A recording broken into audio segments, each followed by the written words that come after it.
मान, निर्मल वर्ष और व्यर्थ से मुक्त होने का मुक्ति वर्ष मनाओ। आज बाप दादा अपने चारों ओर के बच्चों के मस्तक में चमकती हुई 3 लकीरें देख रहे हैं। बाबा बघताय, आपण पण बघायचं। भाग्याच्या रेषा। एक लकीर है प्रभु पालना की, दूसरी लकीर है श्रेष्ठ पढ़ाई की और तीसरी लकीर है श्रेष्ठ मत की। तीनों ही लकीर चमक रही है। दुनियेमध्ये अल्पकालाचं विनाशी भाग्य, आपलं भाग्य किती मोठं आहे?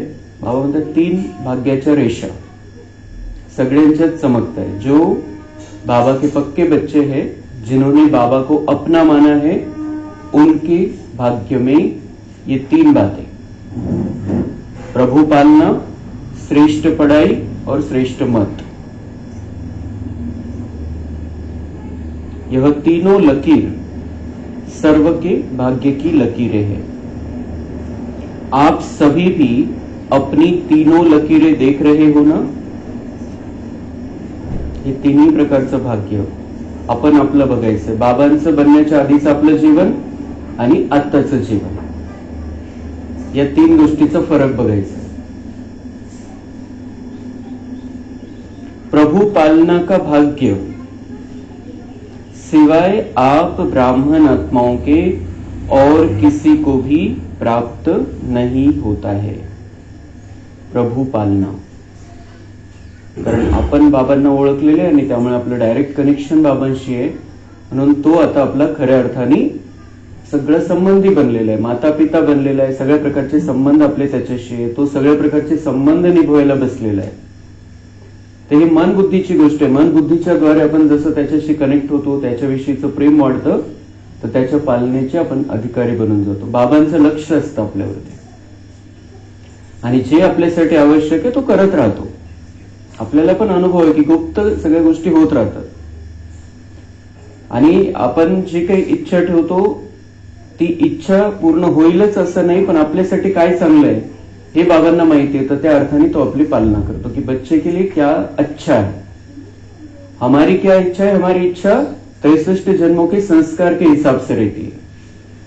आपल्या ज्या इच्छा आहे त्या सगळ्या जे 63 जन्मामध्ये आपलं विकारी जीवन राहिलेलं आहे त्या अनुसार आपल्या इच्छा राहतात। पण बाबा आता आपला पालक बनलेला आहे, माता पिता बनलेला आहे, त्याला माहिती आहे आपल्यासाठी काय चांगलं आहे काय नाही, तर तो त्या हिशोबाने आपली पालना करतो। हमारे लिए जो अच्छा है वो होता रहता है। आपली इच्छा असो किंवा नसो, पण आपल्यासाठी काय चांगलं आहे त्याला चांगलं माहिती आहे आणि त्या हिशोबाने जर आपण विचार केला, चेकिंग केली आपल्या जीवनाची की काय चांगलं होत आहे, काय चांगलं झालं, माझी इच्छा नसतानाही झालं पण याच्यामध्ये काय चांगलं होतं, तो हमें समझ में आएगा कि भगवान हमारी सचमुच में पालना कर रहा है। और दूसरी वो पालना किस तरीके से करता है कि हम उसको याद करते हैं, वो पहुंच जाता है सेकंड के अंदर। जितना हम उसको दिल से याद करते हैं अगर, तो वो जरूर पहुंच जाता है। काहीच त्याच्यामध्ये काही शंका घ्यायचा विषयच नाही, फक्त निश्चय। तो वो बहुत अच्छी रीति से पालना हमारी कर रहा है। हमारे सिवाय ये किसी के भी भाग्य में नहीं है। ये प्रभु पालना का भाग्य सिवाय आप ब्राह्मण आत्माओं के और किसी को भी प्राप्त नहीं होता है।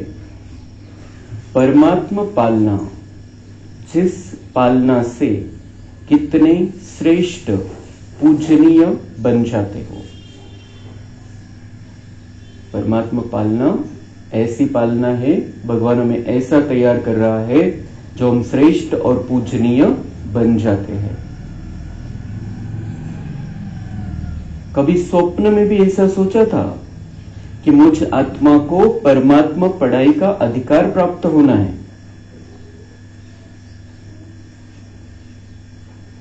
कधीच विचार नव्हता केला, कधी आपल्याला कोणी सांगितलं पण नव्हतं की परमेश्वर येऊन स्वतः शिकवतो. कोणत्याही ऋषी मुनींनी, पंडित, साधू, आचार्य कोणी नाही सांगितलं कि तो शिकवतो. तो भगवान से पढ़ाई प्राप्त करने के हम अधिकारी आत्माएं हैं. ये भी कितना ऊंचा भाग्य है कि स्वयं भगवान हमें पढ़ाता है. उसकी पालना में पल रहे हैं, उसकी पढ़ाई पढ़ रहे हैं. तो कभी सोचा था कि मुझ आत्मा को परमात्मा पढ़ाई का अधिकार प्राप्त होना है, लेकिन अभी साकार में अनुभव कर रहे हो. स्वयं सद्गुरु अमृत वेले से रात तक हर कर्म की श्रेष्ठ मत दे, कर्म बंधन के परिवर्तन में, कर्म संबंध में आने की श्रीमत देने के निमित्त बनाएंगे.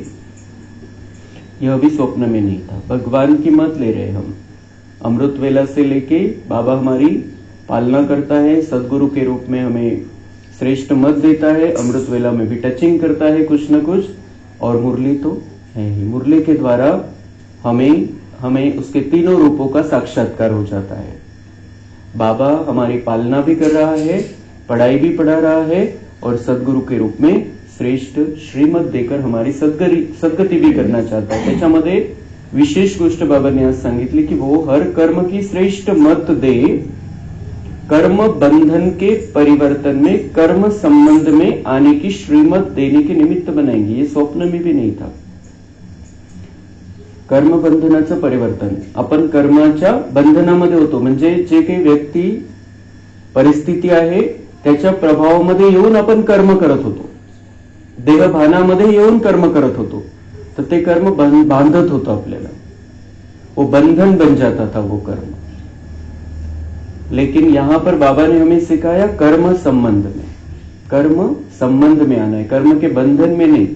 कर्म संबंध में कैसे आते हैं हम? बाबा की श्रीमत पर चलकर, अपने आप को आत्मा देखते हुए, परिस्थिति को ड्रामा समझते हुए, सामने वाली आत्मा को भी पार्टधारी आत्मा समझते हुए हम जब कर्म करते हैं रिश्ते नातों के बंधनों को छोड़कर, तब वो कर्म संबंध बन जाता है, कर्म बंधन नहीं. आणि त्या संबंधामधून सुख प्राप्त होतं, त्या संबंधामधून आपण पुण्य जमा करू शकतो. लेकिन कर्म बंधन मतलब तकलीफ, परेशानी, पाप. तो उन सब बातों से बाबा ने हमें छुड़ाया और वो कर्म संबंध में आने की शिक्षा देता है, कर्म योगी बनने की शिक्षा देता है. लेकिन अभी अनुभव से कहते हो हमारा हर कर्म श्रीमत पर चल रहा है. ऐसा अनुभव है, ऐसा श्रेष्ठ भाग्य हर बच्चों का. बाप दादा भी देख देख हर्षित होते हैं. वाह मेरे श्रेष्ठ भाग्यवान वाह. बच्चे कहते वाह बाबा वाह, और बाप कहते वाह बच्चे वाह. तर आपल्या भाग्याचं वर्णन बाबा करतो, आणि आपलं हे असं भाग्य बनवणारा तो स्वतः आहे. तो स्वतः आपलं हे भाग्य बनवून देतोय.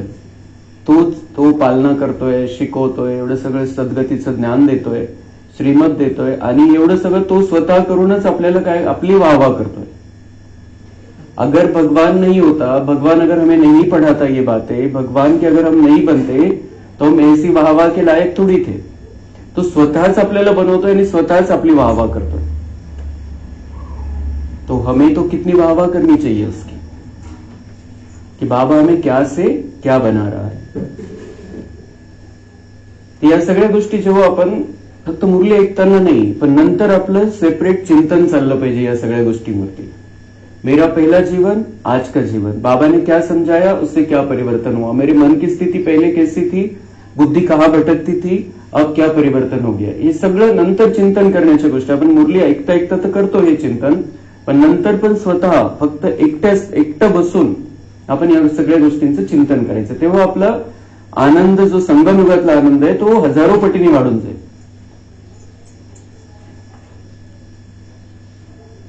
बाप दादा देख रहे थे ब्राह्मण बच्चों का होलीएस्ट बनना कितना सर्वसे न्यारा और प्यारा है. जे आपण पवित्र बनतो ते सगळ्यांपेक्षा किती श्रेष्ठ आहे. आपण आपली दुनियामध्ये पण पवित्रता ची धारणा करतात, ऋषी मुनींनी केली. आता काही साधू संत पवित्र राहत आहे, बाकीच्या गोष्टी नाहीये, पण पवित्रता आहे, ब्रह्मचर्य आहे. लेकिन हमारी जो पवित्रता है, बाबा म्हणते सर्वसे न्यारी और प्यारी है. वैसे द्वापर के आदि की महान आत्माएं और समय प्रति समय आए हुए धर्म पिताएं भी पवित्र बने हैं, लेकिन आपकी पवित्रता सबसे श्रेष्ठ भी है, न्यारी भी है. किती उच्च लेवलवरती बाबा आपल्याला बघतोय आणि बसवतोय. बाबा म्हणतात वो द्वापर के बाद महान आत्माएं आई, समय प्रति समय धर्म पिताएं आए, ज्यांनी धर्माची स्थापना केली ते पण आले, ते पण पवित्र होते म्हणून धर्माची स्थापना केली. त्यात काही प्रश्न नाहीये. पवित्र होते, परमधामावरून फ्रेश आले, बिलकुल पवित्र स्थिती होती, कुठल्याही प्रकारचा विकार नव्हता आणि म्हणून त्यांनी ते धर्माची स्थापना केली. पण बाबा म्हणतात लेकिन आपकी पवित्रता सबसे श्रेष्ठ भी और न्यारी भी. त्यांच्यापेक्षा आपण पवित्र आणि श्रेष्ठ आहे. ज्यांची आजपर्यंत आपण मंदिरामध्ये पूजा करत आलो, बाबा म्हणताय कि आपकी पवित्रता उनसे भी श्रेष्ठ है, लेकिन वो कब बन रहे, हम अभी बन रहे. ते अटेन्शन या गोष्टीवरती द्यायचं की आपलं हे आताचं जीवन आपलं किती श्रेष्ठ आणि उच्च आहे आणि स्वतःला किती कोणत्या लेवलवरती आपल्याला घेऊन जायचं. बाबा हमारी महिमा कर रहा है और साथ साथ लक्ष्य भी बता रहा है कि हमको क्या करना है. तो वो तो पवित्र बने, लेकिन आपकी पवित्रता सबसे श्रेष्ठ भी है, न्यारी भी है. कोई भी सारे कल्प में चाहे महात्मा है, चाहे धर्म आत्मा है, धर्म पिता है, लेकिन आपकी आत्मा भी पवित्र, शरीर भी पवित्र, प्रकृति भी सतोप्रधान पवित्र, ऐसा होलीएस्ट कोई न बना है, न बन सकता है. भगवान के महावाक्य है कि वो जो उन्होंने जो किया वो किया द्वापर के बाद, लेकिन आप अभी अपने आप को इतना श्रेष्ठ, इतना दिव्य बना रहे हो कि आप सतयुग और त्रेतायुग में पहुंच जाओगे. वो तो द्वापर के बाद आएंगे. बाकी सब कितने भी पवित्र है, कितने भी महान है, कितने भी श्रेष्ठ है दुनिया के हिसाब से, लेकिन वो उनको तो भाग्य में नहीं है. सतयुग और त्रेतायुग स्वर्गीय सुख उनके भाग्य में नहीं है. तो हम तो वहां पर जाकर रहने वाली आत्माएं तैयारी यहां पर कर रहे हैं, लेकिन वहां पर कैसे है, शरीर भी पवित्र, प्रकृति भी सतोप्रधान पवित्र, आत्मा भी पवित्र. आत्मा भी, यहां पर जो शरीर है द्वापर के बाद के जो शरीर है वो तमो प्रधान प्रकृती से, तमो प्रकृती से बने हुए शरीर है. विकारांच्या प्रभावाने बनलेले शरीर आहे. द्वापर नंतर जे कोणाचे शरीर बनले विकारांच्या आधाराने बनलेले शरीर आहे. आणि निसर्गाचे 5 तत्व पण विकारांचे व्हायब्रेशन. लेकिन हम जो आत्माएं सतयुग में रहेगी, आत्मा भी पवित्र. इकडे बस, इकडे बस. हे भाई लोकांच्या खुर्च्या भाई लोकांनाच राहू द्यायचे.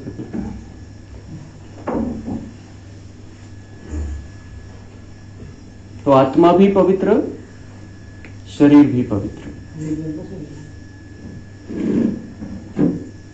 तो इतना सुंदर हमारा जो जीवन बाबा बनाकर दे रहा है, उसका हमने कभी स्वप्न में भी विचार नहीं किया था.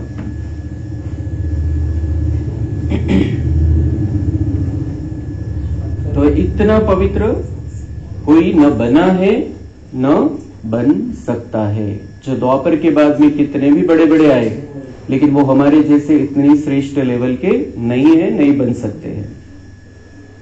अपना भविष्य स्वरूप सामने लाओ, अपना भविष्य स्वरूप सामने लाओ.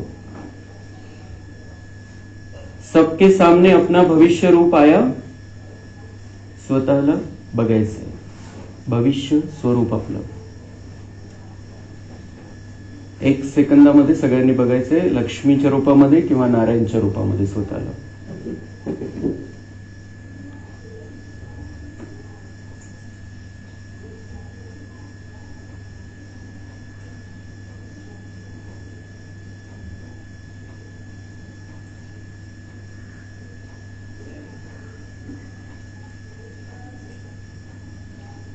सबके सामने अपना भविष्य रूप आया. हे चित्र बघता आलं पाहिजे आपल्याला. आपण हे बनणार आहे. आज आपण या शरीरामध्ये, या स्थितीमध्ये, पण आपण या जी येणारी दुनिया आहे त्याच्यामध्ये आपण असे बनणार आहे, लक्ष्मीसारखे, नारायण सारखे बनणार आहे. तो सबके सामने अपना भविष्य रूप आया, या पता ही नहीं है कि बनूंगा या नहीं बनूंगा. पता ही नहीं है. हमारा बाबा ने, जब हम भगवान के बने हैं, इस ज्ञान में हैं, तो बाबाने हमें लक्ष्य दिया आहे, उद्देश सांगितलेला आहे जीवनाचा की तुम्हाला असं बनायचंय. आपण इथं प्रवेशच याच्यासाठी घेतलेला आहे की आपल्याला तसं बनायचंय, त्यांच्यासारखं बनायचंय. जो इंजिनिअरिंग कॉलेजमध्ये जातो, डॉक्टरच्या मेडिकल कॉलेजमध्ये जातो, त्याला बिलकुल क्लिअर असतं की मैं इंजिनियर बनने वाला हूं, मैं डॉक्टर बनने वाला हूं. आपण इथं आलेलो आहे तर आपण देवता बनण्याच्या या बाबांच्या युनिव्हर्सिटीमध्ये आलेलो आहे, बाबांच्या शाळेमध्ये आलेलो आहे. आपल्याला हे क्लिअर पाहिजे की मैं देवता बनने वाला हूं. डाउट नहीं पाहिजे या गोष्टीमध्ये, क्योंकि ये ट्रेनिंग सबके नसीब में नहीं है.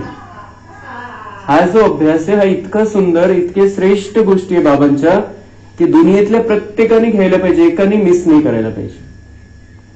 पर नसीब में नहीं है तो कुछ नहीं कर सकते. उनके नसीब में नहीं है देवता बनना, और इतने सारे देवताओं का इतना पार्ट भी नहीं है, इतनी संख्या भी नहीं है, इसलिए सब नहीं आते हैं. हम आ गए हैं, हमारी इच्छा हुई है, हम भगवान के बने हैं, हम भगवान के महावाक्य सुनते हैं, हम अपने आप को बाबा का बच्चा मानते हैं, तो ये बिल्कुल पक्का है हम देवता बनने वाले.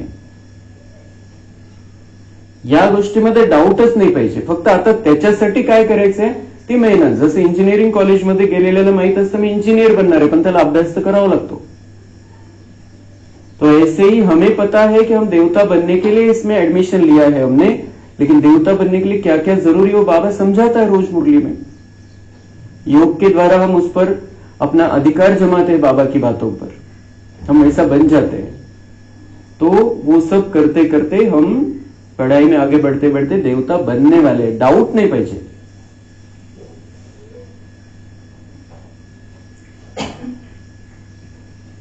तो पता ही नहीं है, या पता ही नहीं है कि बनूंगा या नहीं बनूंगा, क्या बनूंगा. कुछ भी बनेंगे लेकिन होंगे तो पवित्र ना. तो बाबा म्हणते पार्ट तो है सबके अलग अलग, वहां पर लेवल सबके अलग अलग है, लेकिन सतयुग और त्रेता युग में आने वाली आत्माएं पवित्र रहेंगी बहुत ऊंचे लेवल पर. भले ही कोई राजा बनेगा, कोई महाराजा बनेगा, कोई साहूकार बनेगा, कोई प्रजा बनेगा, लेकिन ये जो द्वापर के बाद में आई हुई आत्माएं हैं उनसे तो श्रेष्ठ ही है. देवताओं की दुनिया में जाना हर एक के नसीब में है ही नहीं. शरीर भी पवित्र, आत्मा भी पवित्र और प्रकृति भी पवित्र, पावन सुखदायी. निश्चय की कलम से अपना भविष्य चित्र सामने ला सकते हैं. निश्चय की कलम, जर निश्चय पक्का असेल तर भविष्य चित्र आपल्याला समोर दिसेल. आपलं निश्चय पक्का नसेल तर हे चित्र दिसणारच नाही की मैं देवता बनने वाला, मी असं बनणार आहे.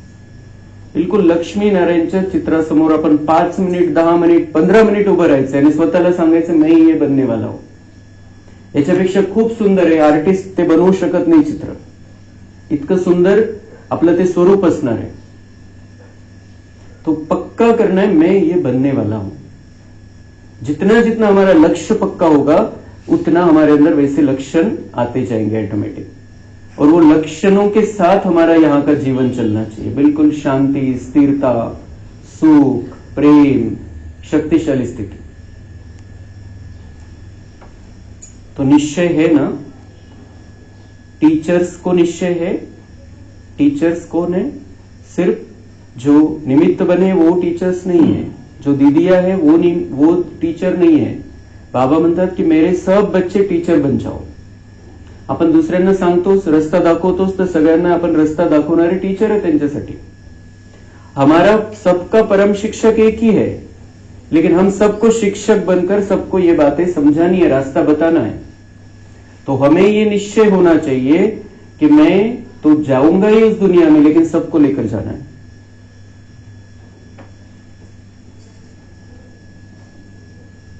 अच्छा, 1 सेकंड में अपना भविष्य चित्र सामने ला सकते हो.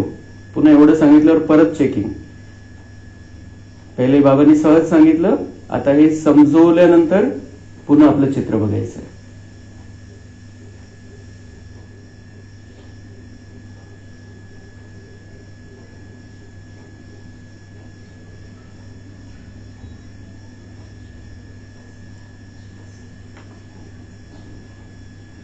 चलो, कृष्ण नहीं बनेंगे लेकिन साथी तो बनेंगे ना. कृष्ण का पार्ट तो फिक्स हो गया कौन बनने वाला है, लेकिन हम उसके साथी तो बन सकते हैं. उसके साथी के रूप में तो हम देख सकते हैं, अपने आप को राजकुमार के रूप में तो देख सकते हैं, सत्युगातलं स्वतःचं चित्र आपण स्वतःलाच दाखवायचंय की मी असं बनणार आहे, मला असं बनायचंय. सगळ्या गोष्टी सहज होऊन जातील जे बाबा मुरलीमध्ये सांगतो आपल्याला. ही मुरली, आजची जी मुरली 20 ऑक्टोबर 2024, बिल्कुल तारखेसहित लक्षात ठेवायची कि इस दिन मैंने अपने आप को बता दिया था मैं क्या बनने वाला हूं, बस. और मैं अगर वो बनने वाला हूं तो मुझे क्या क्या करना है. लक्ष्य तो आपल्याला पहिल्या दिवसापासून मिळून जातं कि मुझे लक्ष्मी नारायण जैसा बनना है. लेकिन आज बाबा ने बहुत पक्का कर दिया उस लक्ष्य को. वैसा बनना आहे. मग बाकीच्या सगळ्या गोष्टी याच्यानंतर येतील. या सगळ्यात महत्वाची आपल्या जीवनामध्ये जर काही ठेवायचे आपल्याला मुख्य लिस्टमध्ये, तर त्या लिस्टमध्ये सगळ्यात वरती हे राहील, मुझे देवता बनना है, बस. मुझे श्री कृष्ण का साथी बनना है. और फिर उसके लिए क्या क्या लक्षण चाहिए मेरे अंदर. और वैसा जीवन असं नाही की शेवटी बनून जाऊ आपण त्याच्यासारखे त्या लक्षणांचे. बाबांनी सांगितलेले बहुत काल की प्रैक्टिस चाहिए वैसे जीवन की. तो अभी जितना भी समय हमारे सामने बचा है उसमें हमें प्रैक्टिस करनी है जैसा हम वहां पर जाकर रहेंगे. तो फिर हमारा बहुत ऊंची पोजीशन हो जाएगी. काल बाबा ने चांस दिलेला है. बहुत से बच्चे, पुराने बच्चे भी, उनका योग नहीं लगता है, ढीले हो जाते हैं. तो हम नए आने वाले बच्चों को बहुत ज्यादा चांस है. आज बिल्कुल पक्का करना है. बाबा आज ये मुरली सुनाकर मुझे last so fast so first का वरदान भी दे रहा है. लक्ष्य सुनाया, पक्का कराया, तो हमें बिल्कुल उस वरदान के बिल्कुल अपने जीवन में अप्लाई करके वैसा बन जाना है. Last so fast so first. बाबा मुझे कह रहा है कि तुम श्री कृष्ण के साथी बन जाओ. श्री कृष्ण बनना फिक्स हो गया. पहला श्री कृष्ण, पहला नारायण बनना फिक्स हो गया. हम दूसरा तीसरा भी बन सकते हैं, लेकिन पहले जन्म में तो हम उसका साथी तो बन सकते हैं. तो अगर लक्ष्य नहीं रहेगा तो हमारा ये ब्राह्मण जीवन भी भटक जाएगा. म्हणून बाबा पक्क करून घेतोय कि बस चल रहे हैं, कर रहे हैं, मुरली सुन रहे हैं, योग कर रहे हैं, उतना ही नहीं. काहीतरी उद्देश स्पष्ट पाहिजे आपल्या बुद्धीमध्ये. क्या मुझे ये बनना है. तो बहुत सारा परिवर्तन हो जाएगा. सगळ्या गोष्टी जे बाबा सांगतो काहीच अवघड नाही राहणार आपल्यासाठी. तो चलो कृष्ण नहीं बनेंगे लेकिन साथी तो बनेंगे ना. कितना प्यारा लगता है. आर्टिस्ट बनना आता है या नहीं आता है, बस सामने देखो.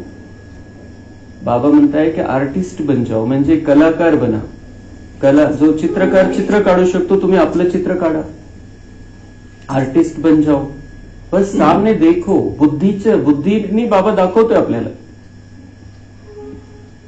ती कलाकारी दाखवा. बाबा म्हणते कलाकार बना. स्वतःसाठी स्वतःचं चित्र रंगवा, स्वतःचं चित्र बनवा. स्वतःला बघा, मी राजमहलमध्ये बसलेलो आहे, श्रीकृष्ण सोबत गप्पा मारतोय. श्रीकृष्ण सोबत मनात आलं, पुष्पक विमान बाहेर काढलं, मी आणि श्रीकृष्ण चक्कर मारतोय सतयुगामध्ये. बाबांनी सांगितलेले अमेरिका भी क्या बन जाएगा, एक टापू बन जाएगा. वहां पर आप राउंड लगा कर आओगे. मनात आलं, आपण अमेरिकेत जाऊन सेकंदामध्ये संकल्प केला, पोहोचलो, तिथं जाऊन आलो, तिथं थांबलो, गप्पा मारले, परत आलो. ऐसे अलग अलग टाइप के चित्र भविष्य के अगर हम बनाते रहे अपने लिए, तो हमारा जो बातों में हमारा मन जाता है, व्यर्थ में हम भटकते हैं, परेशान होते इन दुनिया की बातों से, वो सारा बंद हो जाएगा. सारा टेन्शन खत्म हो जाएगा. हे बाबा आपल्याला मानसशास्त्र पण शिकवतोय. सगळ्यात मोठा मानसशास्त्रज्ञ आहे बाबा. अनेकांना गोळ्या घ्याव्या लागतात तणाव कमी करण्यासाठी, लेकिन ये बाबा हमें रोज डोज देकर, और उस डोज को अगर हम लेते रहेंगे बहुत अच्छे से, तो हमें कभी भी उस तरीके की ट्रीटमेंट लेना नहीं पड़ेगी. दुनियेमध्ये आता काही दिवसानंतर 4 मधून 1 जणाला ती ट्रीटमेंट घ्यावी लागणार आहे, वेड्याच्या डॉक्टरकडे जाऊन. अशी परिस्थिती झालेली जात नाही अजून. लोक पण परिस्थिती अशी वाढत जाणार आहे की त्यांना ते गोळ्या घ्याव्या लागतील तणाव कमी करणारे. लेकिन बाबा हमें मुरली में से वो सारी दवाइयां दे देता है.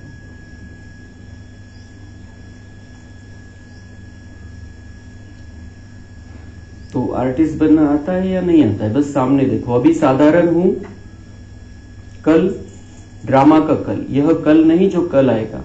अभी साधारण हूं, कल मतलब अगला जो युग आने वाला है। ड्रामा का कल म्हणजे उद्या नहीं, बाबा म्हणते ड्रामा का कल मतलब जो अभी दुनिया आने वाली है जल्दी से ही, वो तो कल यह पवित्र शरीरधारी बनना ही है। पांडव क्या समझते हो, पक्का है ना? शक तो नहीं है, पता नहीं बनेंगे या नहीं बनेंगे, शक है नहीं है ना, पक्का है। जब राजयोगी है तो राज्य अधिकारी बनना ही है। राजयोगी है तो राज्य अधिकारी बनना ही है। राजयोगी है, आत्माएं हैं हम आत्मा परमपिता परमात्मा से कनेक्शन में है। तो राजयोगी है तो राज्य अधिकारी तो बनने वाले ही है। अगर राजयोग करते हैं हम, अगर हम योगी आत्माएं हैं, सिर्फ ज्ञानी नहीं योगी आत्माएं भी अगर हम हैं, तो हम राज्य अधिकारी बनेंगे ही। ज्ञान के साथ साथ योग भी जरूरी है।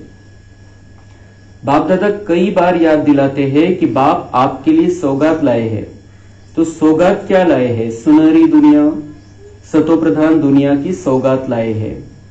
तो निश्चय है, निश्चय की निशानी है रूहानी नशा। जितना अपने राज्य के समीप आ रहे हो, घर के भी समीप आ रहे हो और अपने राज्य के भी समीप आ रहे हो, तो बार बार अपने स्वीट हो और अपने स्वीट राज्य की स्मृती स्पष्ट आनी ही चाहिए। बाबा म्हणताय आता जवळ येत आहे, घरी जायचं पण आहे आणि लवकरच सतयुग पण येणार आहे, तर तुमच्या बुद्धीमध्ये या सगळ्या गोष्टी चित्र स्पष्ट दिसलं पाहिजे।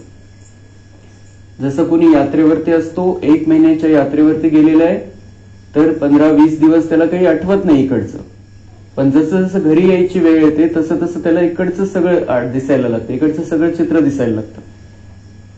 तसं बाबा म्हणताय आता 5000 वर्ष झाले तुम्ही इथं आहे, आता घरी परत जायची वेळ झाली, तर आता तुम्ही आपलं जे घर आहे ते बघा आणि येणारी जी दुनिया आहे ती तुमच्या बुद्धीमध्ये बिलकुल स्पष्ट असली पाहिजे। यह समीप आने की निशानी है। अपना घर, अपना राज्य ऐसा ही स्पष्ट स्मृति में आए, तीसरे नेत्र द्वारा स्पष्ट दिखाई दे।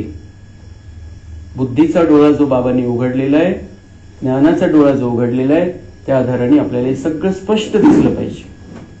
अनुभव हो आज यह कल यह, आज और कल की बात, असं नाही की दूरची काही गोष्ट, इतका अनुभव व्हायला पाहिजे जसं जवळचं एकदम। कितनी बार पार्ट पूरा कर अपने घर और अपने राज्य में गए हो, याद आता है ना? तो बाबा मतलब ये इस बार की, इस कल्प की बात नहीं है। कितनी बार पार्ट पूरा कर अपने घर और अपने राज्य में गए हो।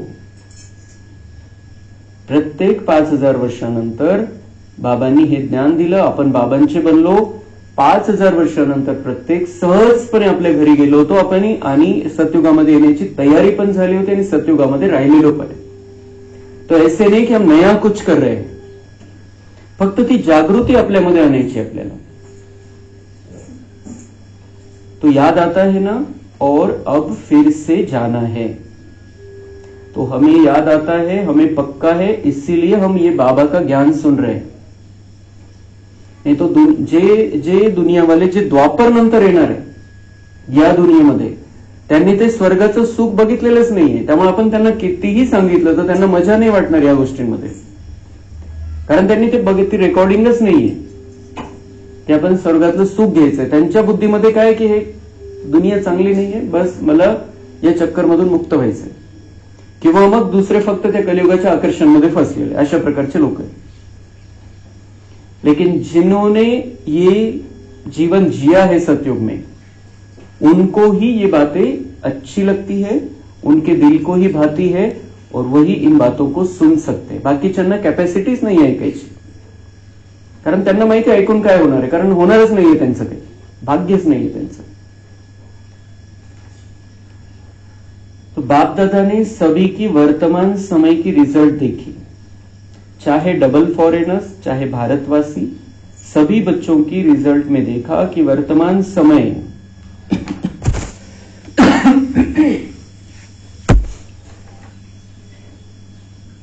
आता बाबा रिजल्ट बघताय।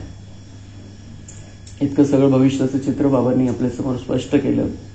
बाबा म्हणताय कि मैंने सभी के रिजल्ट देखे, ऐसे नहीं कि भारत वाले या सिर्फ विदेश वाले या फिर सिर्फ परसोड़ा वाले, सबके रिजल्ट में क्या देखा बाबा ने कि वर्तमान समय अलबेलेपन के बहुत नए नए प्रकार बच्चों में है. एक प्रकार नहीं है अलबेलेपनचा, बाबा म्हणते नए, हर एक के अपना अपना अलबेलापन है. तो अनेक प्रकार का अलबेलापन है. मन ही मन में सोच लेते हैं. भगवान ने क्या देखा अलबेलापन? मन ही मन में सोच लेते हैं, सब चलता है. ब्राह्मणों का स्लोगन, बाबांचे स्लोगन किती वेगवेगळ्या प्रकारचे असतात. आणि ब्राह्मणांचं स्लोगन काय बच्चांचं? सब चलता है. चालतं असं एवढं तेवढं तर इतकं काय तरी, सब चलता है. आजकल का सब बातों में यह विशेष स्लोगन है, सब चलता है. यह अलबेलापन है. बाबा म्हणतात ये बच्चों का अलबेलापन है, सब चलता है. बाबांनी इतकं सुंदर भविष्याचं चित्र स्पष्ट केलं आपल्या समोर. और अगर हम इसमें रहे कि सब चलता है तो त्याचा तो विषयच नाही. मग त्या लेवलला पोहोचूच शकत नाही आपण. आपल्याला प्रजेचं नोकर चाकर बनता येईल बस. सब चलता है जो बोलते हैं. साथ में थोड़ा थोड़ा भिन्न भिन्न प्रकार का पुरुषार्थ व स्व परिवर्तन में अलबेलेपन के साथ कुछ % में आलस्य भी है. और क्या देखा बाबा ने रिजल्ट?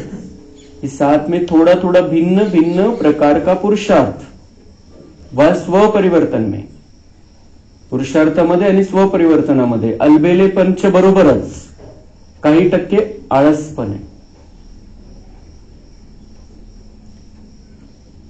तो ये किसका रिजल्ट बाबा ने देखा? हर एक अपना अपना चेक कर सकते. म्हणजे आपल्याला बाबांना काय म्हणायचं की तुमच्यामध्ये आता थोडी पण कमी नाही पाहिजे. आपल्यामध्ये 1% अलबेलापण असेल तर तो पण नकोय. बिल्कुल अलर्ट आणि ऍक्युरेट राहायचंय. हो जाएगा, कर ही लेंगे. बाप दादा ने नए नए प्रकार की अलबेलेपन की बातें देखी है, इसलिए अपना सच्चे दिल से अलबेले रूप से नहीं अकाउंट जरूर रखो. बाबा म्हणता है मैंने देखी है बातें. और बाबा की नजर हर बच्चे पर है. बाबा की नजर हर एक बच्चे पर है. बाबा ने चुना है हमें तो ऐसे नहीं चुना है, वाऱ्यावर सोडून देण्यासाठी थोडे निवडलेले बाबाने. हर बच्चे को बाबा देखता है, हर बच्चे की चेकिंग करता है. हम भगवान के बच्चे बने हैं, ऐसे वैसे नहीं है. तो भगवान की हर एक पर नजर है. तो हमें अपनी चेकिंग करनी है कि थोड़ा पण नको राहिला था अलबेलापन, कारण आता अंतिम समय आलेला है. बाबा ने ये मुरली 2002 में चलाई है वैसे 2002 में, और हम आज 2024 में है. 22 वर्ष हो गए हैं. और उस समय तो ठीक है थोड़ा बहुत, लेकिन अभी तो समय ही नहीं रहा है. तो अलबेलापन भी नहीं और आलस्य भी नहीं रहना चाहिए. बाबा हमें ज्यादा विकारों पर नहीं समझाते. पता है बाबा को कि बच्चों ने विकारों को जीत लिया है, कुछ है तो उस पर भी जीत पा लेंगे. लेकिन ये जो आलस्य और अलबेलापन है ये हमें देवता बनने नहीं देगा ऊंचे लेवल का. म्हणून बाबा म्हणता है कि सच्चे दिल से अपना अकाउंट रखो, अपना हिसाब रखो. तो बाप दादा आज रिजल्ट सुना रहे हैं. सुनाए ना कि नहीं सिर्फ प्यार करें? बाबा म्हणताय की ऐक, सांगू का नको सांगू रिझल्ट, का नुसतं प्रेमाच्याच गोष्टी बोलू तुमच्याशी? यह भी प्यार है. बाबा म्हणता ये सुनाना भी मेरा प्यार ही है, क्योंकि मैं चाहता हूं कि आप सजाओं से बच जाओ और बहुत अच्छा भाग्य निर्माण करो. हर एक से बाप दादा का इतना प्यार है कि सभी बच्चे ब्रह्मा बाप के साथ साथ अपने घर में चले. बाबा म्हणता मेरा ये प्यार है, और मैं जो रिजल्ट बताता हूं, जो बातें तुम्हारे बारे में सुनाता हूं, इसमें मेरा प्यार ये है कि मैं ये चाहता हूं कि आप सब बच्चे, हर एक बच्चा ब्रह्मा बाप के साथ साथ अपने घर में चले. साथ जाएंगे तो साथ आएंगे. अगर हम ब्रह्मा बाबा के साथ परमधाम जाएंगे तो उनके साथ में आएंगे, श्री कृष्ण के साथ में रह सकेंगे हम. तो पीछे पीछे नहीं आए, साथी बन के चले, तो समान तो बनना पड़े ना। तो बाबा म्हणताय अगर पीछे पीछे नाही आना आहे, मागे मागे यायचं, फक्त मागे मागे जसं वरात जाते, वरातीमध्ये जायचं फक्त, का साथीदार बनून जायचंय। तो बाबा चाहता है कि हम साथी बन के घर चले ब्रह्मा बाबा के साथ में। तो समान बनना पड़ेगा, फिर ब्रह्मा बाबा जैसा हमें बनना पड़ेगा, वैसी स्थिति हमारी रखनी पड़ेगी हमें, जैसा ब्रह्मा बाबा की स्थिति थी जो हम सुन रहे हैं कहानी में। किस तरीके से ब्रह्मा बाबा ने अपने आप को चलाया, अपने आप को आगे बढ़ाया, अपना भाग्य बनाया उन्होंने अपने हाथों से। रिजल्ट पता थी उनको, मैं श्री कृष्ण बनने वाला हूं, लेकिन फिर भी उन्होंने पुरुषार्थ से अपना भाग्य बनाया। भगवान से भीख में नहीं लिया, हक से लिया। तो वैसा ही हमें भी इतना ऊंचा पुरुषार्थ करना है। तो बिना समानता के साथी बन के नहीं चल सकेंगे। अगर उनके जैसा नाही बनेंगे तो साथी बन के चल नाही। म्हणून बाबा म्हणतात अलबेलापण आणि आलस्य नाही ठेवायचं, विकारांपासून तर मुक्त व्हायचंच आहे, पण हे जे ढिल्लेपणा आहे पुरुषार्थामध्ये, तो साथी बन के नहीं चल सकेंगे। और फिर अपने राज्य का पहला जन्म तो पहला ही होगा ना। अगर दूसरे तीसरे जन्म में आ भी गए, अच्छा राजा भी बन गए, लेकिन कहेंगे तो दूसरा तीसरा ना। साथ चले और ब्रह्मा बाप के साथ पहले जन्म के अधिकारी बने, यह है नंबर 1 पास विथ ऑनर वाले। तो पास विथ ऑनर बनना है या पास मार्क्स वाले भी ठीक है। तो पास विथ ऑनर, सम्मान के साथ पास होना है हमें। पास मार्क्स वाले, जसं कोणताही कोर्स असेल 35% असलं तर पास म्हटलं जातं, तो पण पास आहे। सन्मान कोणाला भेटतो? ज्याला 75%, ज्याला 80%, ज्याला 90%। तो ऐसा हमें सम्मान के सहित पास होना है और ऊंचे पद, ऊंची लेवल प्राप्त करनी है। कभी भी यह नहीं सोचना कि जो हम कर रहे हैं, जो हो रहा है, वह बाप दादा नहीं देखते हैं। रोजची वेळ आपली झालेली आहे, ज्यांना काही काम असेल तर जाऊ शकता, अजून वेळ लागणार आहे मुरलीला। आणि आजची खूप महत्वाची मुरली आहे, त्यामुळे आपण सोडणार नाहीये। नाही तर मग सगळे संध्याकाळी येणार असतील तर संध्याकाळी घेऊ आपण। आणि आज तसं यायचंच आहे, तिसरा रविवार आहे। कभी भी यह नहीं सोचना कि जो हम कर रहे हैं, जो हो रहा है, वह बाप दादा नहीं देखते हैं। इसमें कभी अलबेले नहीं होना। जो हम कर रहे हैं, जो हो रहा है, बाप दादा नहीं देखते, ये नहीं सोचना। बाबा कह रहा है कि मैं देखता हूं, हर एक को देखता हूं।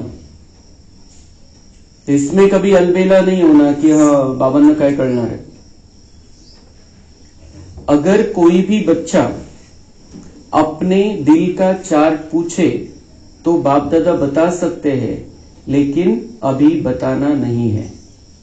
बाबा म्हणता है अगर कोई बच्चा पूछे कि आपने मेरा क्या देखा, तो बाबा म्हणता है मैं नहीं बताऊंगा, सबके सामने तो नहीं बताऊंगा। बाप दादा हर एक महारथी, घोडेसवार, सबका चार्ट देख रहे हैं, वरच्या लेवलचा असो कि कालच्या लेवलचा असो। बाबा म्हणता हर एक का चार्ट मैं देखता हूं। ये भगवान के महावाक्य, और भगवान सत्य है, झूठ नहीं बोलता है। वो देखता है, बिल्कुल पक्का पाहिजे आपल्याला कि बाबा मुझे देखता है। कई बार तो बाप दादा को बहुत तरस आता है, कौन और करते क्या है। बाबा को हम पर तरस आता है। कभी कभी बाबा म्हणते कई बार दया वाटते मला कधी कधी, कौन है और करते क्या है। हम कौन हैं, हम कितनी ऊंची लेवल की आत्माएं हैं, कितनी श्रेष्ठ भाग्य वाली आत्माएं, जो हम श्री कृष्ण के साथ में रहने वाली आत्माएं हैं, लक्ष्मी नारायण के साथ में रहने वाली आत्माएं हैं। मंदिरों में पूजा हो रही है, इतने सुंदर सुंदर मंदिर हमारे बनाए हैं। हम कितना भी नहीं बोले, वो छोड़ने को तैयार नहीं है हमारी भक्ति।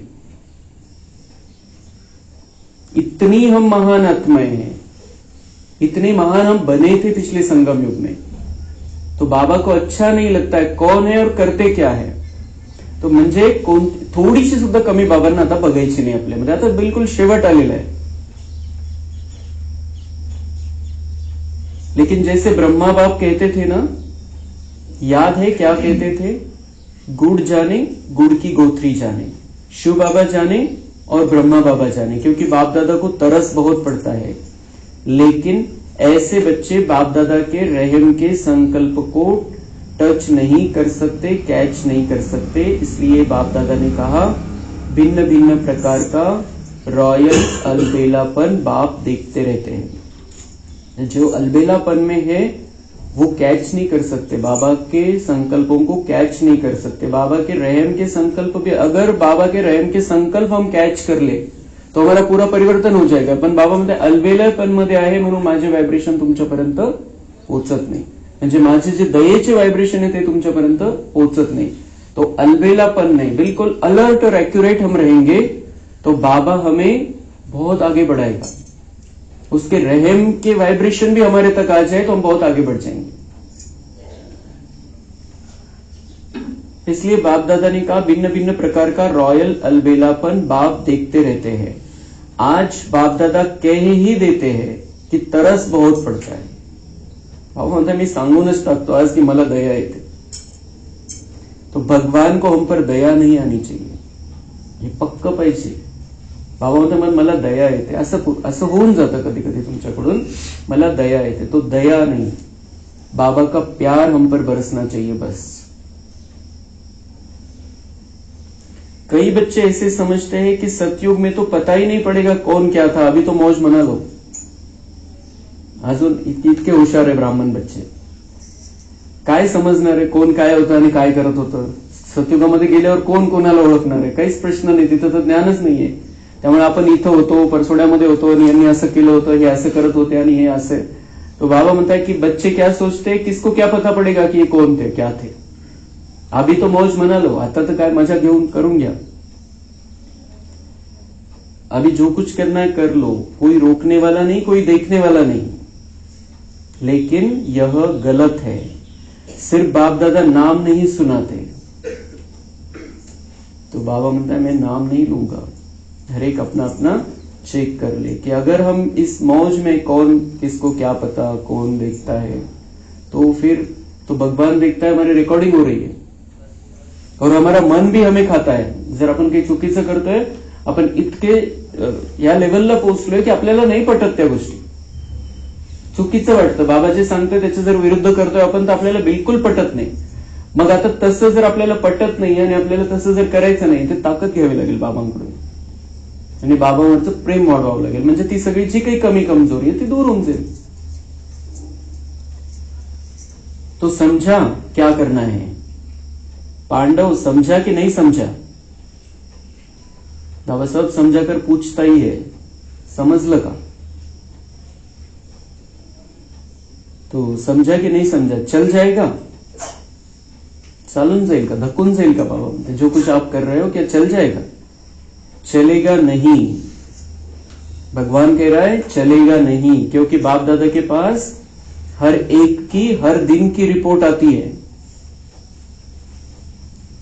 बाबा की बातें हमें आज ऐसी सुननी है जैसे बाबा सामने से मेरे से बात कर रहा है और मेरे को देख रहा है, अभी भी देख रहा है. बाबा कह रहा है कि चलेगा नहीं, बिल्कुल भी थोड़ा भी ढीलापन आपका चलेगा नहीं. अगर भाग्य बनाना है ऊंचा तो चलेगा नहीं. क्यों? और बाप दादा के पास हर एक की हर दिन की रिपोर्ट आती है. ऐसा नहीं कि कोई देतं, रिपोर्ट आती है. बाबा के बच्चे, बाबा की नजर है, बाबा संकल्प करता है, रिपोर्ट पहुंच जाती. क्या किया बच्चे ने आज? बाप दादा आपस में भी रो रिहान करते हैं. ब्रह्मा बाबा और शिव बाबा रिपोर्ट देखते हैं साथ में. बाबा म्हणता है कि हम दोनों देखते हैं. सिर्फ शिव बाबा नहीं, ब्रह्मा बाबा भी देखता है रिपोर्ट, क्योंकि ये कारोबार कहां से चलती है? सूक्ष्म वतन से, और सूक्ष्म वतन में दोनों भी साथ में है. तो रिपोर्ट का निराकार बाबा तो नहीं देखेगा अकेला, दोनों मिलकर देखते हैं और उसको रुरियान भी करते हैं. बातचीत होते, कोणाची रिपोर्ट होते, आपलं जे बाबांनी बघितलं दोघांचा विचार होतो त्याच्यावरती. कितनी बड़ी बात है भगवान की नजरों में, भगवान हमारा रिपोर्ट कार्ड देख रहा है डायरेक्ट.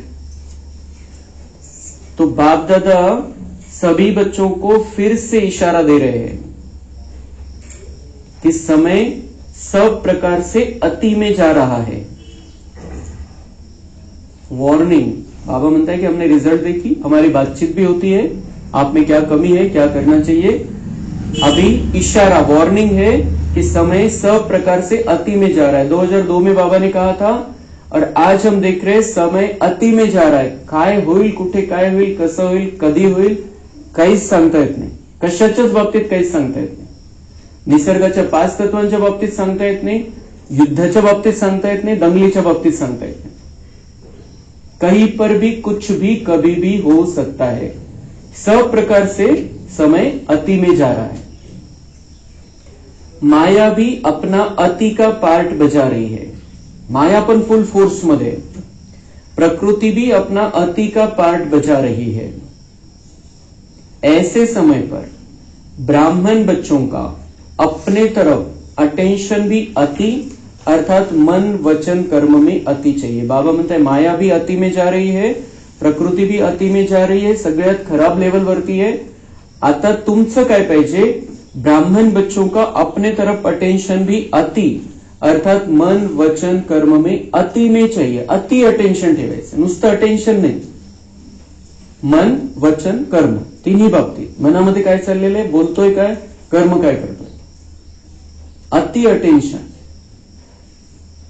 म्हणजे बिल्कुल अति सावधानी पाहिजे। 1 सेकंद सुद्धा काही गडबड नाही व्हायला पाहिजे। साधारण पुरुषार्थ नहीं। वैसे बाप दादा ने देखा है कि सेवा से लगन अच्छी है, सेवा के लिए एवर रेडी है, चांस मिले तो प्यार से सेवा के लिए एवर रेडी है।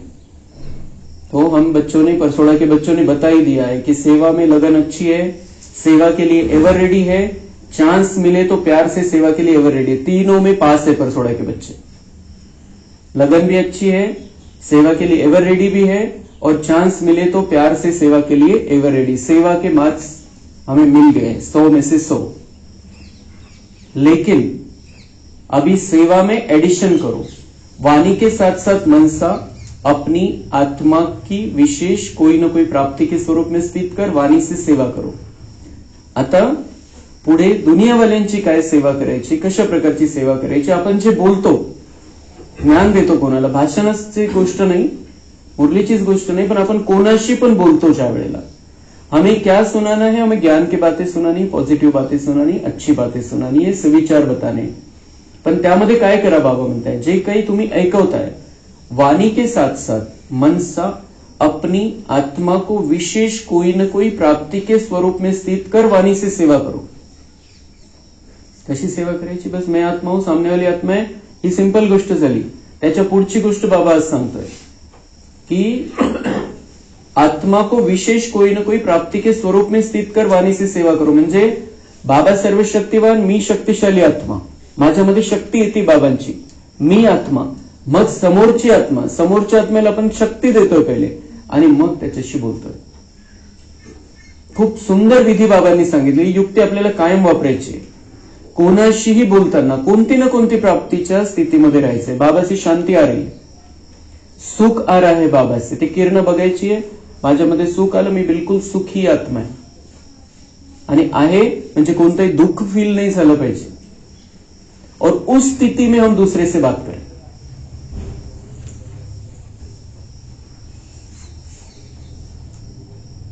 तो उस समय अपने आत्मिक स्थिति में विशेष, चाहे शक्ति की, चाहे शांति की, चाहे परमात्मा प्यार की, कोई न कोई विशेष अनुभूति की स्थिति में स्थित कर मनसा द्वारा आत्मिक स्थिति का प्रभाव वायुमंडल में फैलाओ और वाणी के साथ साथ संदेश दो। हे कायमसाठी वापरायचं आहे। खूप सुंदर गोष्ट बाबांनी ही सांगितलेली आपल्याला। कोणाशी असंच नाही बोलायचंय, आता सहज नॉर्मल असंच नहीं बोलायचंय। बाबा से कुछ न कुछ प्राप्त करते हुए, अपने अंदर की उस शक्ति को, शांति को जागृत करते हुए फिर बात करनी है किसी से। म्हणजे कमीत कमी आपली स्थिती तर गडबड होणार नाही, त्याला जे कळायचं, जे समजायचं, त्याची जी कॅचिंग पॉवर असेल त्यानुसार होईल समोरच्याचं। पण त्याने काहीही उलट काही सांगितलं, प्रतिक्रिया चुकीची दिली, काही आपण चांगलं बोलतोय त्याने निंदा केली, अपमान केला आपला, आपली स्थिती गडबड नाही होणार। आणि पुढचा परिणाम त्याच्यावरती होईल चांगला. आज नाही उद्या होईल, 4 दिवसानंतर होईल, महिन्याने होईल, 6 महिन्याने होईल. पण आज आपण आपली स्थिती खूप चांगली ठेवू शकू आणि त्याच्यासोबत योग पण होऊन जाईल ऑटोमॅटिक. कि बाबा से वो किरणें ले रहे हम. पक्का नियम बनवून घ्यायचा आहे, किसी से भी ऐसी बात नाही करनी है मुझे. आणि असं होईल की असं काही लगेच आपल्याकडून तसं होणार नाही. आपल्याला 2 मिनिटानंतर जरी आठवलं, बोलता बोलता 2 मिनिटानंतर जरी आठवलं, 1 सेकंदामध्ये बाबांकडे जायचं, ती शक्ती घ्यायची, शांती घ्यायची आणि मग पुन्हा त्याला देऊन मग बोलण्यामध्ये यायचं. असं नाही की असं लगेच आपल्यामध्ये ते सगळं परिवर्तन येऊन जाईल, आपण बोलण्याच्या आधी लक्षात ठेवू. आपण तसं नाही, ते वेळ लागेल त्या गोष्टीला. पण आपण मध्ये जेव्हा आठवेल तेव्हा करायचं. जेव्हा कोणाचा फोन उचलायचा आपल्याला, वाणीमध्ये यायचंय, आपल्याला बोलायचंय त्याच्याशी, त्याच्या फोन उचलायच्या आधी रिंग वाजतीये, त्याच वेळेला ते करून घ्यायचं, मग नंतरच बोलायचंय. आपण हे प्रयोग करून बघायचे, किती परिवर्तन होतं बघायचं. आपली स्थिती तर दिवसेंदिवस चांगली होत जाईल आणि जो अलबेला पण आहे तो पण निघून जाईल. त्याची पण युक्ती आहे.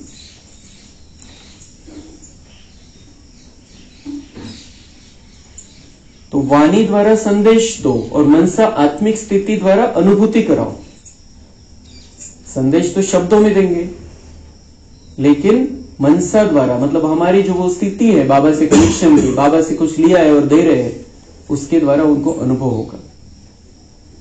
आज नाही भी उन्हें समझ में आया, कारण खूप जास्त आभाळ साचलेलं आहे त्यांच्या मन आणि बुद्धीवरती. असं नाही की लगेच कॅच करतील, ते आभाळ हटेल कधी ना कधी आणि त्यांना समजेल आपली भावना. भाषण के समय आपके बोल आपके मस्तक से, नैनों से, सूरत से उस अनुभूति की सीरत दिखाई दे कि आज भाषण तो सुना लेकिन परमात्मा प्यार की बहुत अच्छी अनुभूति हो रही थी. कसं होईल? आत्मा तर आहे, आत्मामधून निघणार, पण आत्मामधून ते चेहऱ्यावरती येणार सगळं. आपल्या डोळ्यांच्या द्वारे, आपल्या मुखाच्या द्वारे सगळ्यांना ती अनुभूती झाली पाहिजे कि कौन हमसे बात कर रहा है, कि किसकी बात हम सुन रहे हैं, कितने कल्याण की बात ये सुना रहा है मुझे. जैसे भाषण के रिजल्ट में कहते हैं बहुत अच्छा बोला, बहुत अच्छा, बहुत अच्छी बातें सुनाई, ऐसे ही आपके आत्मस्वरूप की अनुभूति का भी वर्णन करे. कि मला शब्दत आहे पण खूप चांगलं वाटत होतं ऐकत असताना. कि ऐसा अनुभव दूसरों ने सुनाना चाहिए. मनुष्य आत्माओं को वाइब्रेशन पहुंचे, वायुमंडल बने. मागच्या रविवारची मुरली त्याच्यामध्ये जे सांगितलं बाबांनी कि वाइब्रेशन से वायुमंडल बनाना है. तो वाइब्रेशन कैसे भेज सकते हैं हम? बाबा से कनेक्ट होकर, बाबा से प्राप्ति करके, उस स्थिति में रहते हुए हम वायुमंडल को बना सकते हैं. जब साइंस के साधन ठंडा वातावरण कर सकते हैं, उदाहरण कसं देतात बाबा, जब साइंस के साधन ठंडा वातावरण कर सकते हैं, सबको महसूस होता है बहुत ठंडाई अच्छी आ रही है, गर्म वायुमंडल अनुभव कर सकते हैं. साइंस सर्दी में गर्मी का अनुभव करा सकते हैं, गर्मी में सर्दी का अनुभव करा सकती है. तो आपकी साइंस क्या प्रेम स्वरूप, सुख स्वरूप, शांत स्वरूप वायुमंडल अनुभव नहीं करा सकती? सायन्स मध्ये ताकद आहे. इलेक्ट्रिक जे आहे त्याच्यामध्ये ताकद आहे. सायन्सनी जी इलेक्ट्रिसिटी बनवलेली त्याच्यामध्ये ताकद आहे. फॅन लावला तर थंड वाटतं, कूलर लावला तर थंड वाटतं, रूम हीटर लावला तर गर्मी येते. ये साइंस के साधन ये कर सकते हैं. आपकी साइंस तो कितनी बड़ी है. हमारी साइंस कौन सी? हमारी साइलेंस की साइंस है, शांति की साइंस है और कनेक्शन भगवान से है डायरेक्ट. तो बाबा म्हणता है क्या आप प्रेम स्वरूप, सुख स्वरूप, शांत स्वरूप वायुमंडल अनुभव नहीं करा सकते? प्रेम स्वरूप, सुख स्वरूप, शांत स्वरूप, जो भी हमारे गुण हैं, शक्तियां हैं, उनका अनुभव हम करा सकते. आपण आणि हे व्हायब्रेशन असतातच. आपल्याला माहिती, आपण कोणाकडे गेलं, कोणाची इथं गेलं, आपल्याला वाटतं की इथं थांबावं, कुठं वाटतं की नाही इथून लवकर निघावं.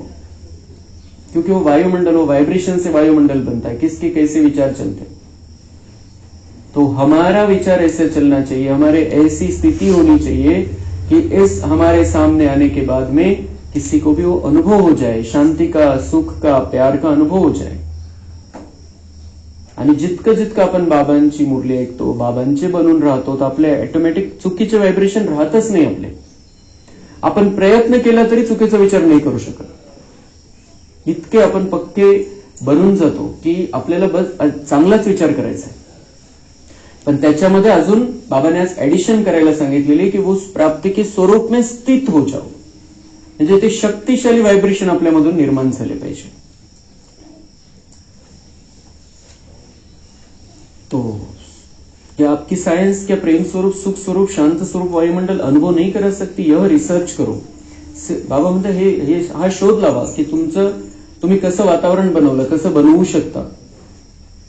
सिर्फ अच्छा किया लेकिन अच्छे बन जाए तब समाप्ति के समय को समाप्त कर अपना राज्य लाएंगे. अच्छा नहीं, हमें बहुत अच्छा बन जाना है और समाप्ति के समय को समाप्त करके हमें अपना राज्य लाना है. तो कहां से कैसे बनेगा? जितना हमारा अच्छा वाइब्रेशन होता जाएगा, यहाँ का वायुमंडल परिवर्तन हो जाएगा और यहाँ की ये जो महापरिवर्तन होकर फिर नया राज्य हमारा आएगा. ये सीक्वेंस है सगळी. तो क्यों आपको अपना राज्य याद नहीं आता? संगम युग श्रेष्ठ है वह ठीक है, हीरे तुल्य है, लेकिन हे रहम दिल विश्व कल्याणी बच्चे, अपने दुखी अशांत भाई बहनों पर रहम नहीं आता? तो बाबा म्हणताय संगम युग को तो बाबा कहते हिरे तुल्य आहे. मग काय संगम युगामध्येच राहायचंय? संगम युगामध्ये आपण राहू, पण बाकीचे किती दुःखामध्ये. भले ठीक आहे, आपल्याला असं वाटतं की इतकं हे सुंदर ज्ञान चालू राहावं, बाबांच्या आपण बनून राहावं, खूप आपण भले दुःख चाललेले दुनियेमध्ये, पण आपल्यावरती थोडी ते दुःखाचा परिणाम आपण होऊ देतो, तर ठीक आहे असंही चाललं तर. पण बाबा म्हणताय आप रहमदिल विश्व कल्याणी बच्चे, अपने दुखी अशांत भाई बहनों पर रहम नहीं आता. तिथे येणार नाही संगम युगामध्ये. त्यांचं तर कल्याण करावं लागणार आहे आणि त्याच्यासाठी त्यांना इथून रवाना करावं लागणार आहे. इथं ठेवायचं नाहीये त्यांना या दुःखाच्या दुनियेमध्ये. तो बाबा म्हणते ये सारी प्रक्रियाएं करनी है, लेकिन आपको उसमें पूरा शामिल होना है. तो उमंग नहीं आता आपको, दुख में संसार को सुख में बना दे, यह उमंग नहीं आता. दुख देखना चाहते, दूसरों का दुख देखकर भी रहम नहीं आता. आजचा जो तिसरा रविवार आहे त्याचा हा विषयच आहे, कशावरती योग करायचा, तिथून जे डायरेक्शन आलेले. तो आपको यह उमंग नहीं आता, दुख देखना चाहते, दूसरों का दुख देखकर भी रहम नहीं आता.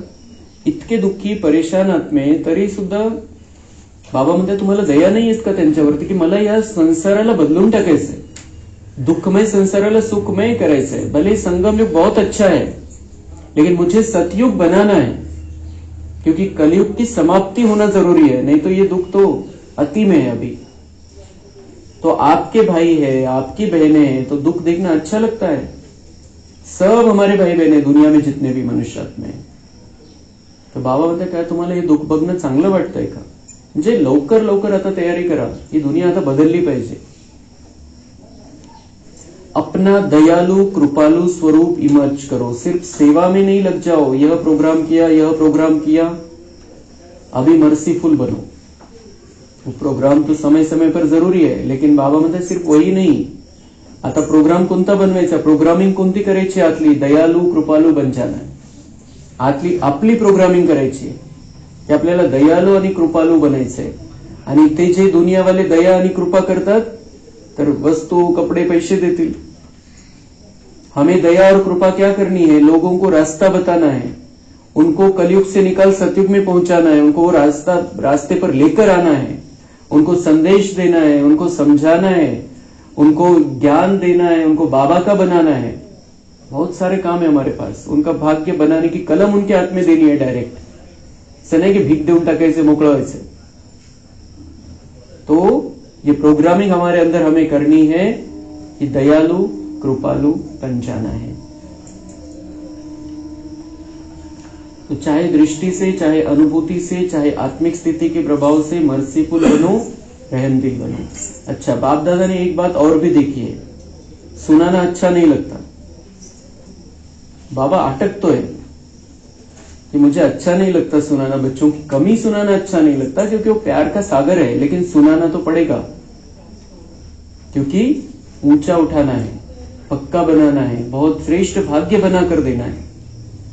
कभी कभी कोई बच्चे अच्छे भी दूसरों की बातों में बहुत पड़ते हैं. बाबा म्हणतात तुम्हारा क्या जाता है, इसने ये किया, उसने वो किया, तुम्हारा क्या जाता है? बाबांना चांगलं नाही वाटत. बाबा म्हणते अच्छे अच्छे बच्चे भी दूसरों की बातों में बहुत पडते. पडायचं कशासाठी? आपल्याला व्हायब्रेशन देता येतील, सेवा करता येईल तेवढ्या पुरतं. लेकिन हा असाच आहे, असंच करतो, असंच करायला पाहिजे, त्याने असं कसं केलं, ये हमें इस ऐसी बातों में नहीं पड़ना है. वहां पर जो सेवा हो सकती है वो सेवा करनी है. दूसरों की बातें देखना, दूसरों की बातें वर्णन करना और देखते भी व्यर्थ बातें. विशेषता एक दो की वर्णन करना वह कम है. बाबा म्हणते देखते दूसरों को तो विशेषता तो देखो, गुण देखो उनके. किसी में कोई गुण अच्छा है वो उठा लो, त्याचं वर्णन करा की यांच्यामध्ये हा गुण किती चांगला आहे, तो गुण माझ्यामध्ये आला पाहिजे. लेकिन देखते क्या है, दूसरों का व्यर्थ देखते, ये ऐसा करता है वो वैसा करता है.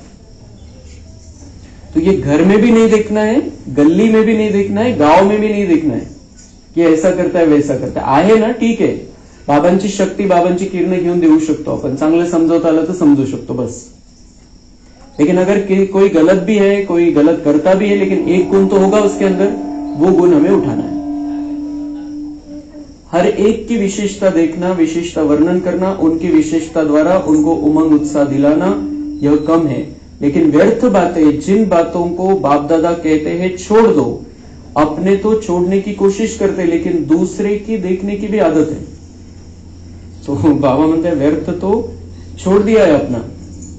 ताकद आलेली की जाऊ दे, या व्यर्थ गोष्टी याच्यामध्ये नाही पडायचं आपल्या बाबतीत. पण बाबा म्हणते अभी भी दूसरों का देखते हैं, क्योंकि कोई आकर सुनाता है. कधी कधी युट्यूब उघडल्यावर काही गोष्टी दिसतात दुसऱ्यांच्या.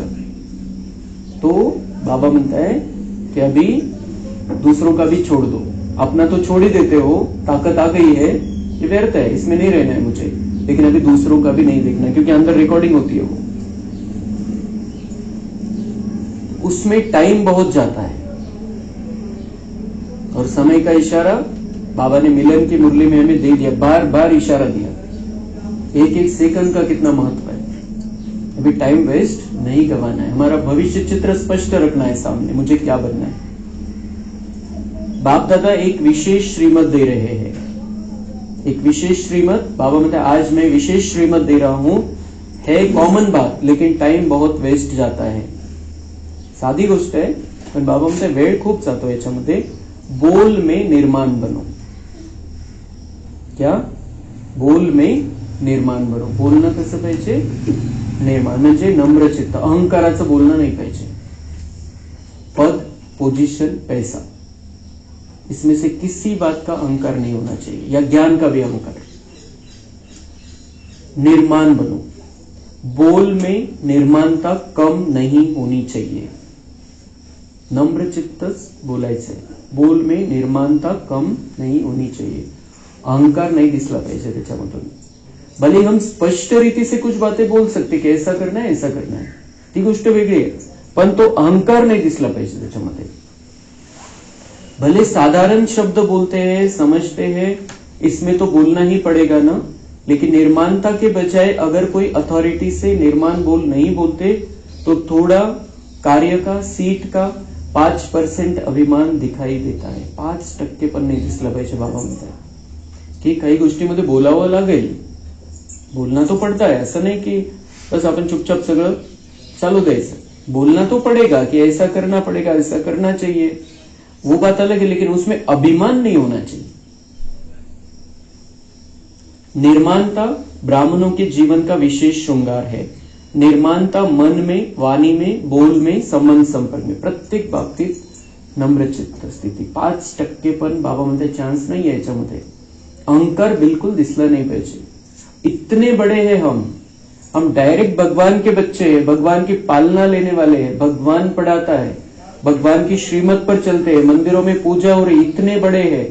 लेकिन बाबा कह रहा है कि इतना सा भी अहंकार नहीं होना चाहिए. जितने बड़े हैं उतने झुक जाओ. पेड़ जितना बड़ा होता है, फल देने लगता है तो झुक जाता है. तो 3 बातों में तो मैं निर्माण हूं, एक में कम हूं तो क्या हुआ? वाणी, बोल, संबंध, संपर्क.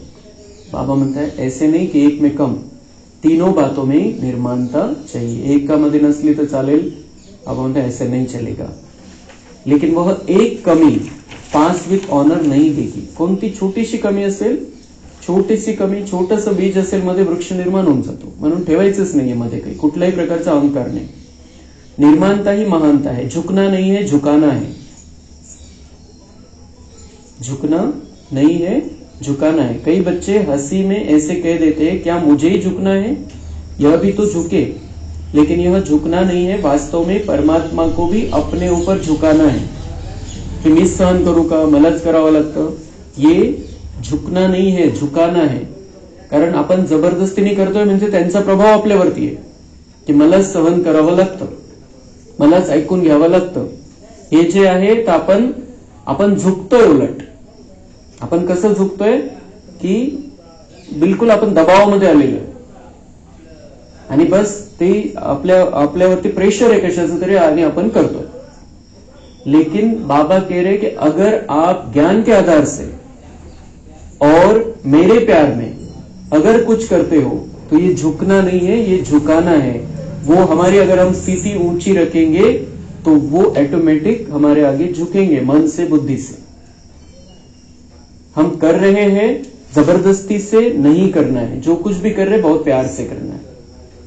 और बाबा ने सौंपा है कार्य ये समझकर करना है कि मुझे ही घर में मुझे ही ज्यादा करना पड़ता है, ये नहीं करते, ये नहीं. बाबा ने मुझे ये कार्य सौंपा है और उसमें से मुझे पुण्य कमाना है बस. तो बाबा म्हणते इसका परिणाम क्या होगा? ये झुकना नहीं है, वास्तव में परमात्मा को भी अपने ऊपर झुकाना है. आत्मा की तो बात ही छोड़ो, बाबा भी बलिहार जाएगा हम पर. आत्माओं की तो बात ही छोड़ो. बाबा म्हणते वो आगे चल के समझ जाएंगे हम कितने ऊंचे हैं, महान है. लेकिन भगवान हम पर झुक जाएगा, बलिहार हो जाएगा कि मेरे बच्चे इतनी तकलीफ है, इतना करना पड़ता है, लेकिन स्थिति देखो कितनी महान है. तो भगवान भी हमारी स्थिति के आगे झुक जाएगा.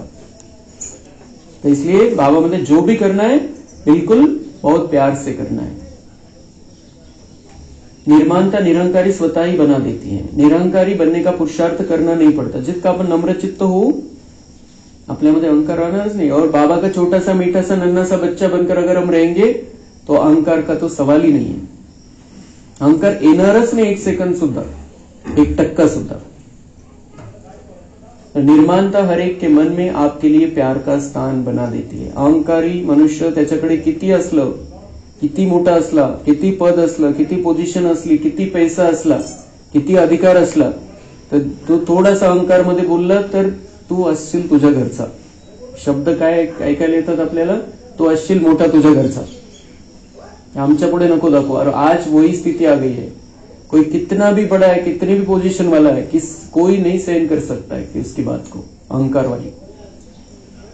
इसलिए बाबा हमें कह रहा है कि अगर आप निर्माण बन जाओ तो आपके लिए प्यार का स्थान हर एक के मन में निर्माण हो जाएगा.